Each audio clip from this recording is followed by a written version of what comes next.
Pemirsa, Ketua Umum PSSI Erick Thohir segera melakukan evaluasi besar-besaran terhadap timnas sepak bola Indonesia usai laga melawan Arab Saudi Selasa besok. Pasalnya posisi timnas Indonesia kini berada di ujung tanduk setelah kalah dari Jepang 0-4 di Stadion GBK Jakarta karena tidak pernah menang atas lawan. Dan peringkat Indonesia kini anjlok dan mentok di dasar klasemen. Untuk itu, kemenangan melawan Arab Saudi menjadi harga mati demi menjaga peluang timnas lolos ke Piala Dunia. Apa kira-kira strategi pelatih Shin Tae-yong agar bisa menaklukkan Arab Saudi? Untuk membahasnya telah tersambung bersama kami pengamat sepak bola Tommy Welly atau Bung Toel dan juga Muhammad Kusnaini alias Bungkus. Selamat petang, Bapak-bapak. Selamat petang, Bapak-bapak dan Ibu. Baik, saya mau ke Bung Toel terlebih dahulu. Bung Toel, ini sudah ada statement bahwa Ketua Umum PSSI Erick Thohir segera melakukan evaluasi besar-besaran terhadap skuad Garuda usai laga melawan Arab Saudi. Apa yang bisa dimaknai, Bung Toel? Oke, dari kalimat dari pernyataan terakhir Ketua Umum, yang pertama kalimatnya adalah percaya tidak dengan proyek besar ini. Satu, proyek besar. Proyek besar itu adalah lolos Piala Dunia, gitu kan? Yang kedua adalah jangan ada ego pribadi atau ego individu, kalimatnya kan begitu. Yang ketiga, evaluasi besar-besaran setelah hasil lawan Arab Saudi. Artinya, Selasa besok setelah lawan Arab Saudi, hasil apapun itu akan menjadi hari yang menentukan bagi Shin Tae-yong maupun juga bagi timnas Indonesia. Baik, kita ke Bungkus dulu. Apakah hasil laga melawan Arab Saudi ini menjadi penentu nasib Shin Tae-yong? Itu yang tadi disebutkan, bagi Shin Tae-yong maupun pelatih. Nah, apakah Anda juga sepakat dengan itu, Bungkus? Iya, sebetulnya setiap saat pelatih itu akan dievaluasi ya. Dan ini sebetulnya tidak hanya berlaku pada Shin Tae-yong. Semua pelatih itu mau di level timnas, mau di level klub, itu setiap saat dievaluasi. Dan setiap saat juga posisinya bisa dipertaruhkan. Arab Saudi itu pada tahun 2002 itu pernah punya pelatih namanya Martin Koopman dari Belanda. Itu baru satu pertandingan menang, tapi juga diberhentikan. Berhenti juga gitu. Jadi sebetulnya nggak ada yang luar biasa kalau pelatih itu dievaluasi, karena itu memang bagian dari proses reguler yang dilakukan oleh setiap tim terhadap manajemennya. Dan bukan hanya pelatih sebetulnya, staf pelatih juga dievaluasi, pemain juga dievaluasi, bahwa kemudian menjadi menjadi menarik karena memang pernyataan tersebut muncul sesudah kekalahan dari Jepang yang membuat posisi Indonesia turun di dasar klasemen. Itu sebetulnya kalau proses evaluasinya memang itu proses yang reguler yang dilakukan secara rutin oleh setiap tim terhadap jajaran pelatih maupun pemain sebetulnya. Kalau tim nasional itu kan pemainnya setiap saat bisa berubah-ubah, beda dengan pemain di level klub. Jadi kalau saya sih tidak melihat hal yang terlalu luar biasa, tapi itu semacam suntikan motivasi dari ketua umum supaya pemain bisa bermain lebih fight, supaya pelatih juga bisa memberikan yang terbaik. Yaitu dalam ilmu psikologi itu namanya upaya untuk membangkitkan semangat. Baik, Bungkus, ini kan kalau kita berbicara soal evaluasi besar-besaran ini bahasa halusnya nih. Kalau kita langsung pada to the point, apakah Shin Tae-yong ini akan diganti? Misalnya kita tetap tidak dapat melaju atau misalnya kita katakanlah kalah dengan Arab Saudi. Kalau lawan Arab Saudi memang udah pasti tidak bisa melaju. Ya, betul. Itu maksud saya. Pertanyaan harus saya balikin ke Anda juga kan. Ya. Menurut Anda kalau lawan Arab Saudi tidak bisa melaju? Betul. Nah, apakah akhirnya Shin Tae-yong kalau menurut Anda, kalau lawan Arab Saudi tidak bisa melaju gitu? Ya, di babak klasemen grup C ini ya tidak bisa melaju. Kecil kemungkinan.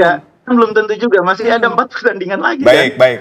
Indonesia masih akan bermain 2 kali kandang melawan Bahrain, melawan China, ada away ke Australia, ada away ke Jepang. Jadi juga jangan juga membuat penilaian yang terlalu dini juga gitu loh. Memang perlu dievaluasi, itu perlu, itu wajib. Tapi kalau Anda secara gegabah mengatakan kalah lawan Arab Saudi terus nggak punya peluang ke Piala Dunia, nanti dulu Mas. Lihat dulu situasinya. Oke, baik. Bungkus, tapi mungkin yang jadi pertanyaan masyarakat, ini evaluasi yang kemarin disampaikan oleh Erick Thohir, evaluasi seperti apa yang kemudian akan dilakukan oleh PSSI? Apakah nanti kemudian nasib dari Shin Tae-yong ini dipertaruhkan dengan mungkin tidak melajunya Indonesia pada saat melawan Arab Saudi, atau seperti apa sih, Bung? Jadi kalau misalnya bahasanya di evaluasi besar-besaran, itu kan lebih ke upaya untuk melihat performa secara keseluruhan. Misalnya begini, misalnya menang, tapi penampilannya tidak meyakinkan, penampilannya mengecewakan, permainannya hanya katakanlah menang beruntung, belum tentu juga dipertahankan. Bisa juga pada saat menang tapi tidak meyakinkan diberhentikan, itu juga bisa. Mungkin dengan harapan kita 4 pertandingan kita bisa mendapatkan yang lebih baik sehingga bisa akhirnya lolos. Misalnya itu ya. Tapi bisa juga, misalnya penampilannya semakin mengecewakan. Sesudah kemarin lawan Jepang kalahnya 0-4, lawan Arab Saudi misalnya tidak hanya kalah, tapi juga penampilannya tidak berkembang. Kemudian diberhentikan, itu juga bukan hal yang aneh. Dalam sepak bola itu hal biasa. Jadi kalimat evaluasi besar-besaran itu sebetulnya tidak perlu dieksploitasi dengan dengan narasi seolah-olah pasti diberhentikan gitu ya. Itu asumsi, dan itu saya pikir dalam suasana tim Indonesia mau berhadapan dengan Arab Saudi, pemikiran seperti itu pemikiran yang cenderung provokatif. Baik, nah Bung Towel, Anda melihatnya seperti apa, Bung Towel? Tidak memberikan support terhadap tim nasional. Baik. Baik, evaluasi besar-besaran terhadap Sintayong itu yang seperti apa, Bung Towel? Yang pertama, dalam 2 tahun kepengurusan Erick Thohir, Ketua Umum, baru kali ini saya lihat gestur, ekspresi, dan pilihan kalimatnya evaluasi besar-besaran. Baru kali ini. Lalu kemarin juga ada banyak kelihatan kalau kita bicara siap mundur, dalam catatan saya sudah 2 kali itu. Dalam kurang lebih tempo misalnya 2 minggu terakhir lah. Yang pertama itu akhir Oktober.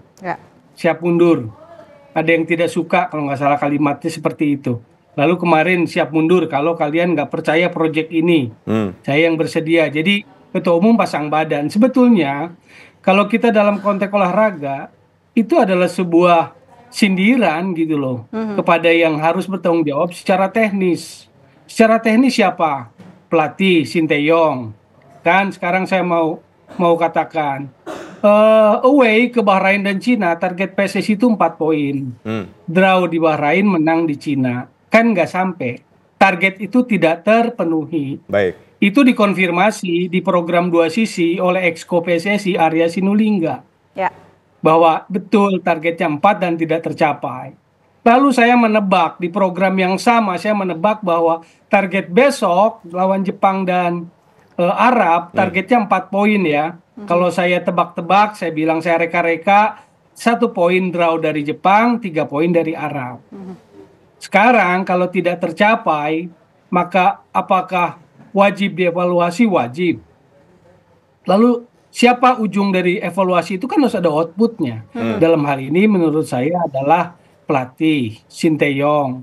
Jika besok lawan Arab gagal menang sesuai target yang diembankan oleh federasi gitu. Oke, jadi bisa diartikan bahwa laga melawan Arab Saudi ini menjadi nasib begitu ya dari yang akan dilakukan Sinteyong begitu? Kalau menurut saya iya. Jadi lawan Arab itu akan menjadi penentuan gitu loh. Karena memang nanti ada banyak evaluasinya gitu loh.